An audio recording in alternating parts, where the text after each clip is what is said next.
que está ¿listo?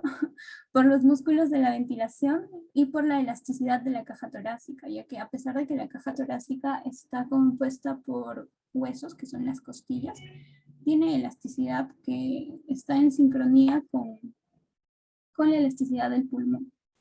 Y en el caso del pulmón, las fuerzas están dadas por los factores que determinan su propiedad elástica. En cuanto a la resistencia pulmonar, esta puede ser propia del tejido, propia del parénquima pulmonar, pero es mínima. Luego les voy a explicar por qué digo que es mínima. Y también está la resistencia de las vías respiratorias, que es la más importante. Ahora vamos a comenzar con las fuerzas. Acá acuérdense este pequeño esquema, este pequeño resumen, porque voy a ir desdoblando cada uno de estos puntos. En primer lugar, los músculos de la ventilación que dan la fuerza a la caja torácica. Acá, como les mencioné, la inspiración es la entrada de aire a los alvéolos y la expiración es la salida de aire. La inspiración es un proceso activo, es decir, que requiere gasto de energía, utilización de ATP, a diferencia de la expiración, que es algo pasivo, ¿no? Simplemente se da por la relajación de los músculos. ¿Bien? En primer lugar, como el músculo más importante, tenemos al diafragma. El diafragma es el músculo más importante de la inspiración.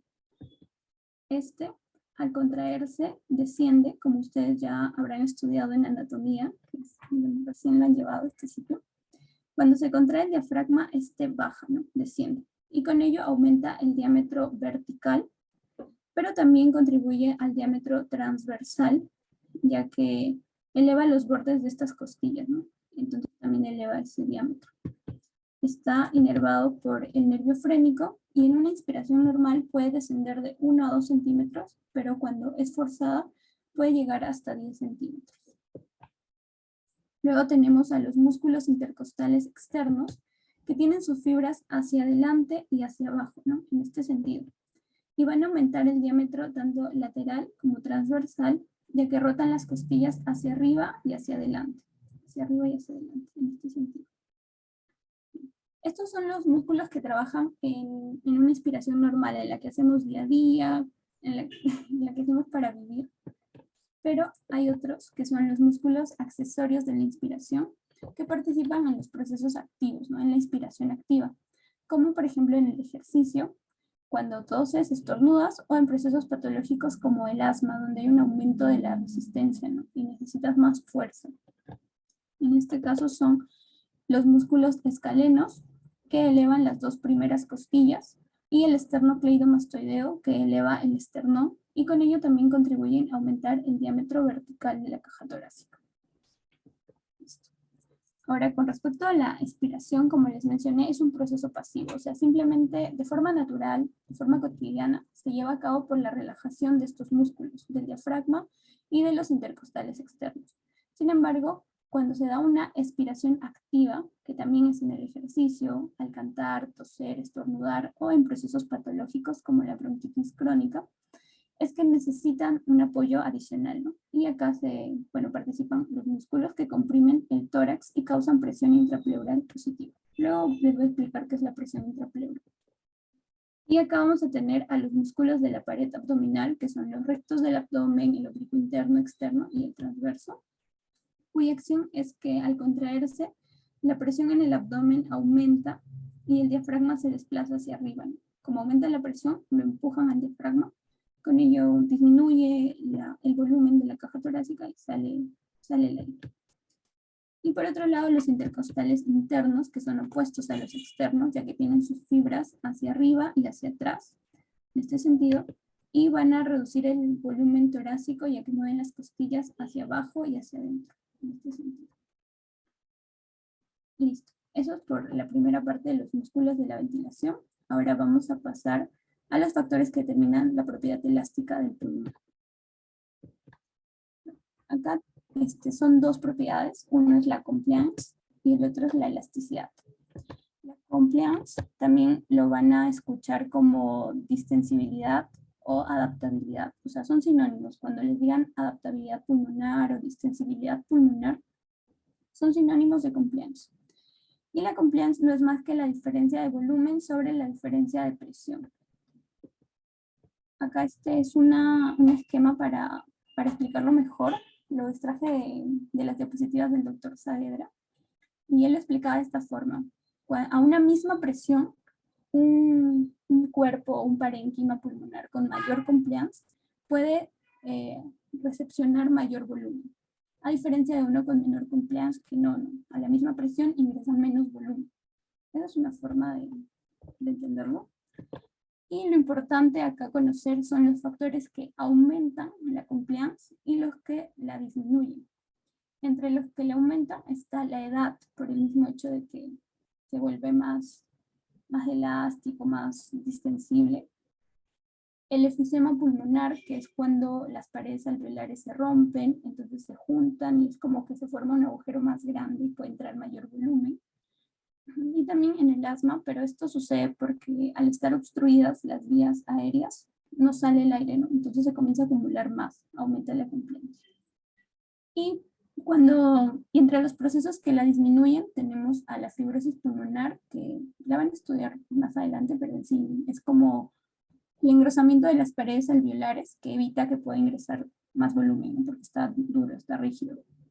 El edema alveolar, que es cuando ingresa líquido a los alveolos y eso también hace que no pueda ingresar el aire. La hipertensión pulmonar, cuando hay una entrada de sangre a los alveolos y eso también evita que puedan ingresar. Esperen un minuto, perdón. Listo. El otro es la obesidad. Ay, estoy un poco mal de la garganta, lo siento. La obesidad por el hecho de que el abdomen grande hace que la caja torácica tenga menos espacio, no sea más pequeña. Y la cisfoscoliosis, que es una desviación en la columna vertebral y también evita que la caja torácica pueda expandirse de forma natural, todo lo que podría ser. Ahora pasando a la otra propiedad importante es la elasticidad. Esta muchas veces se confunde, ¿no? Piensan que es lo mismo que la compliance. Y en verdad es todo lo contrario, incluso es lo opuesto a la compliance. La elasticidad se entiende como la tendencia de un cuerpo a retomar a su forma original luego de ser estresado, alterado, estirado. Y se puede formular como la inversa de la compliance, 1 sobre compliance. En este caso, la elasticidad está dada por el tejido elástico propio del pulmón, porque en sí, ustedes si es que han ido al anfiteatro lo han visto, es como una esponjita elástica. Y otro factor bastante importante, la tensión superficial. Voy a profundizar en esto porque el tejido elástico no tiene más profundidad que eso, no simplemente el tejido tiene naturaleza elástica. Y la tensión superficial, a ver, ¿qué entendemos por tensión superficial? Es una tendencia de las moléculas a ocupar el menor espacio posible en una interfaz aire-líquido. A ver, para que me entiendan mejor. Acá tenemos nuestro alveolo. Vamos a imaginar que este es un alveolo que está bastante grande. Y estas van a ser las partículas de agua que están en el alveolo, ¿no? En todos los alveolos hay eso. Acá están más grandes de lo que son, están en esta parte, ¿no? En los bordes de la membrana. Y acá está el aire que ingresa al alveolo. Entonces, esta es la interfaz aire-líquido. En esta interfaz, estas moléculas quieren ocupar el menor espacio posible, es decir, quieren unirse para formar una sola gota de agua grande. Y están estas fuerzas, ¿no? Se atraen entre sí, esa es la tensión superficial.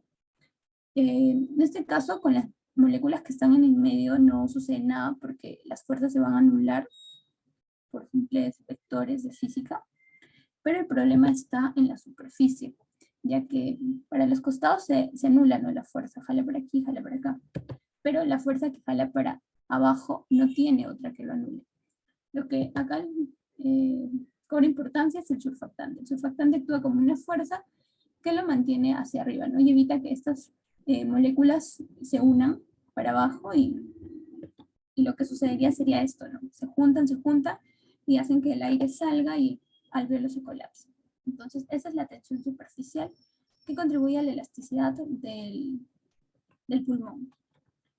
Además, esta tensión superficial tiene relación por la ley de Laplace con la presión. Acá está la tensión superficial y por la ley de Laplace se relaciona con la presión y el radio. Acá es importante entender que esta tensión superficial es casi constante y no se influencia por la superficie, es decir, en alvéolos más grandes tienen la misma tensión superficial que los más pequeños. Y eso nos lleva a hacer una relación entre la presión y el radio, porque la tensión es casi constante, ¿no? Entonces, por lógica, como presión es igual a 2 por T sobre radio, en los alvéolos más pequeños, la presión sería mayor, ¿no? Tendrían una mayor presión y al ser pequeños no lo podrían soportar y se colapsarían. Y este iría acá. O sea, todo su contenido de aire se iría a los alvéolos más grandes. Sin embargo, eso no sucede y estos no se colapsan y no expulsan, sino que se mantienen. Y esto se debe a 2 motivos. En primer lugar, el mismo surfactante pulmonar, por ello también su importancia, ya que este aumenta la distensibilidad, ya que es contrario, ¿no? Contrario a la tensión superficial, que es de la elasticidad. Entonces contribuye a la compliance, aumenta su compliance, permite que se pueda expandir más. Evita el colapso alveolar por este mecanismo que ya les expliqué y disminuye el riesgo de los alvéolos de trasudado. Esto se debe a que el surfactante permite que se mantenga esta capa de agua alrededor del alvéolo y que no pase líquido del intersticio, ¿no? Que sería ya un trasudado alveolar.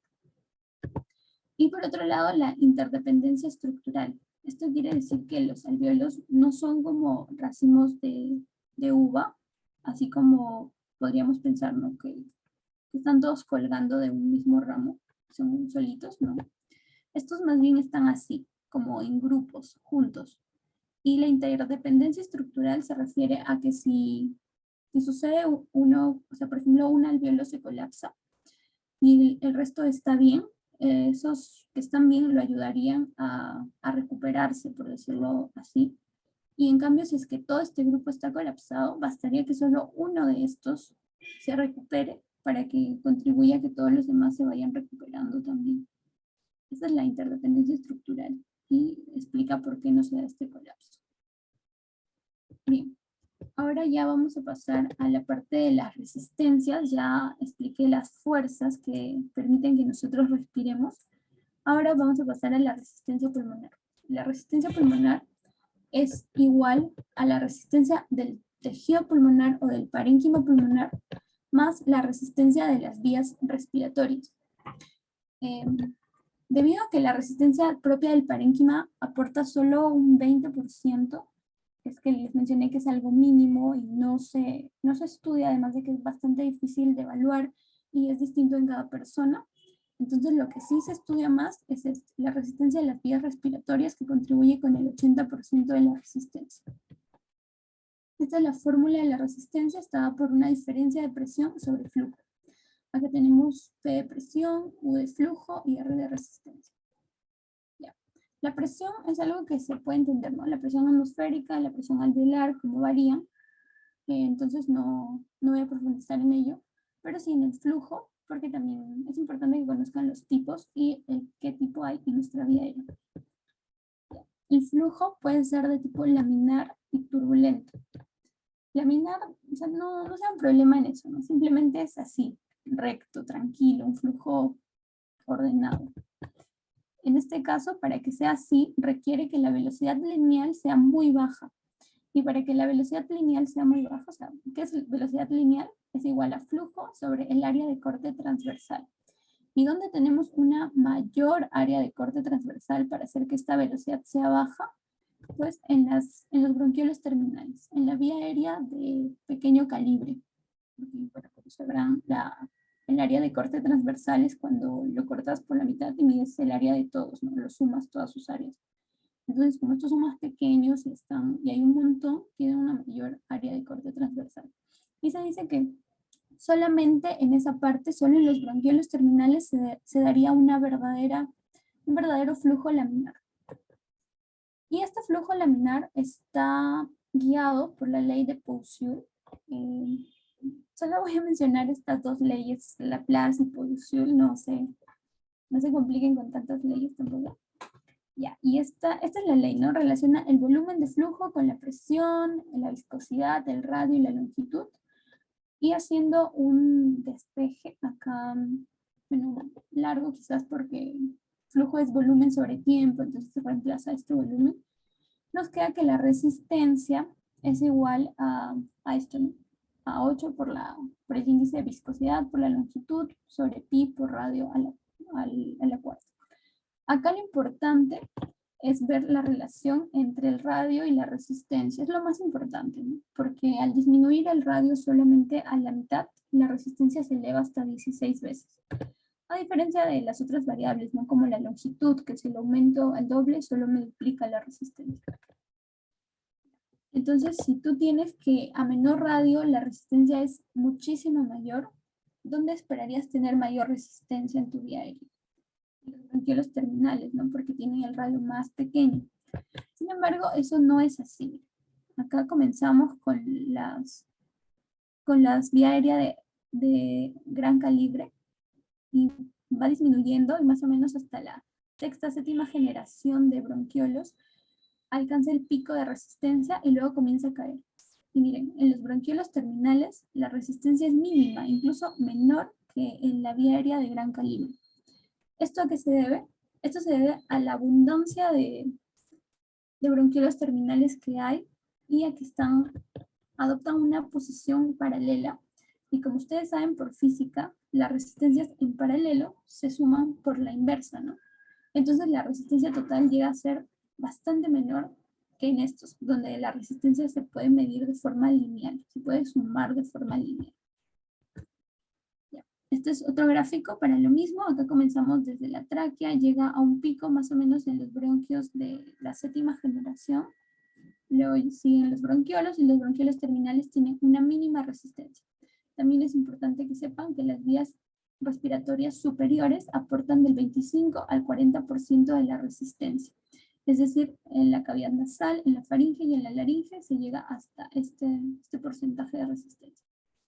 Y lo que deben recordar, que el doctor hizo bastante hincapié en eso, incluso fue pregunta de examen creo, es que la mayor resistencia se da en las vías aéreas de mediano calibre. Si es que las preguntan, eso es lo que se deben, acá está toda la explicación de por qué, pero es lo que deben recordar. Luego, el flujo turbulento es un flujo así, ¿no? Caótico, arremolinado, desordenado. Para que este se dé, requiere que haya un alto flujo, o sea, bastante volumen, un gas bastante denso y la vía aérea sea de alto radio, alto calibre. Donde se dice que se podría encontrar este verdadero flujo turbulento es en la tráquea, que especialmente durante el ejercicio, por lo que es grande. Así. Entonces, en verdad, en nuestra vía aérea no hay solo uno de los dos. En la vía aérea terminal encontramos flujo laminar verdadero y en la tráquea podemos encontrar el flujo turbulento verdadero.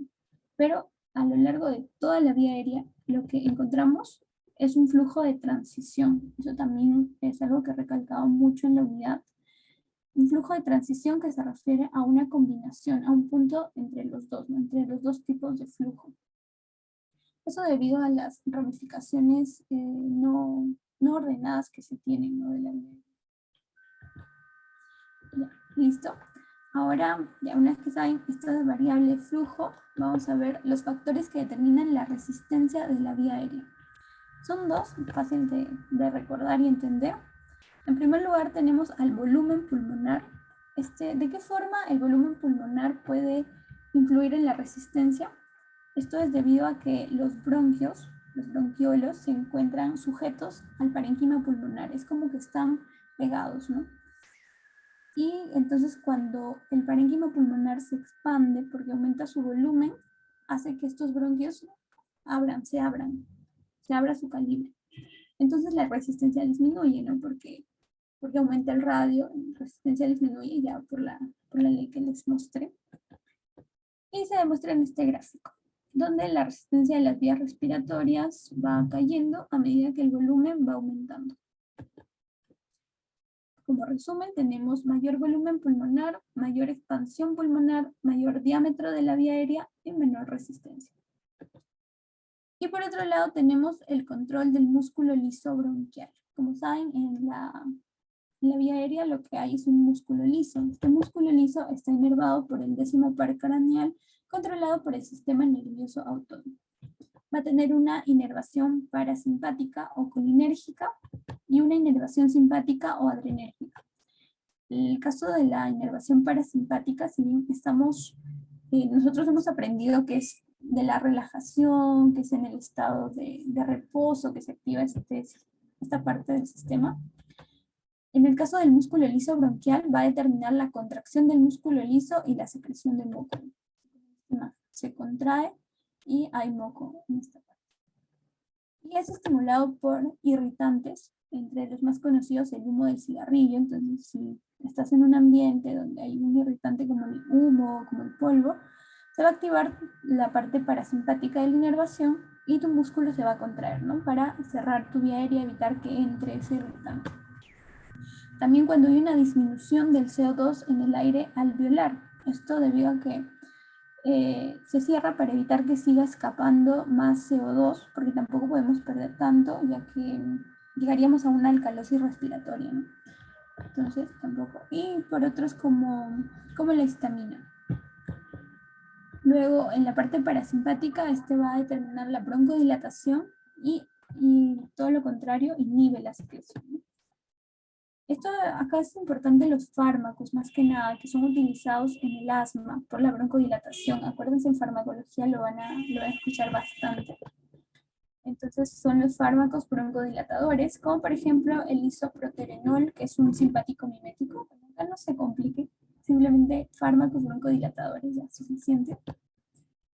Y también está el aumento de la presión de CO2 en el aire alveolar, ¿no? Como aumenta, entonces se abre para que se pueda expulsar. Y más bien cuando hay una disminución de oxígeno también se abre o se relaja para que pueda ingresar más oxígeno. Listo, esos son los factores. Ya hemos visto las fuerzas, la resistencia. Y ahora vamos a pasar al ciclo el ciclo ventilatorio, ¿no? Una vez que ya comprenden cómo se da esa mecánica, las fuerzas que influyen, la resistencia que se debe vencer, entonces ya esta parte va a ser más fácil y más chiquita. Y antes de comenzar, también les voy a mencionar dos leyes más. Perdón, dije que ya no iba a mencionar leyes. Pero estas son bien sencillas, se la conocen desde la academia. Por ejemplo, la ley de Boyle, que a una temperatura constante, la presión y volumen son inversamente proporcionales, ¿no? Súper fácil. Y la otra es la ley de gradiente de difusión de gases. Es decir, que los gases siempre van a ir de un ambiente de mayor presión a uno de menor presión. También estoy segura que lo han visto desde la academia, ¿sí? Súper fácil. Y por otro lado, este esquema, para que se vayan guiando acá, esto es lo que generalmente se les presenta en los libros y lo que tú deberías ver e interpretar ya para resolver un examen o para interpretar un resultado, ¿no? Pero yo lo voy a mostrar acá en otros esquemas para que puedan entender este gráfico. Acá observen la presión intrapleural que va desde el inicio de la respiración, disminuye y luego aumenta. La presión alveolar también disminuye, aumenta, aumenta, disminuye. El flujo, acá no hay flujo al inicio, luego disminuye, aumenta.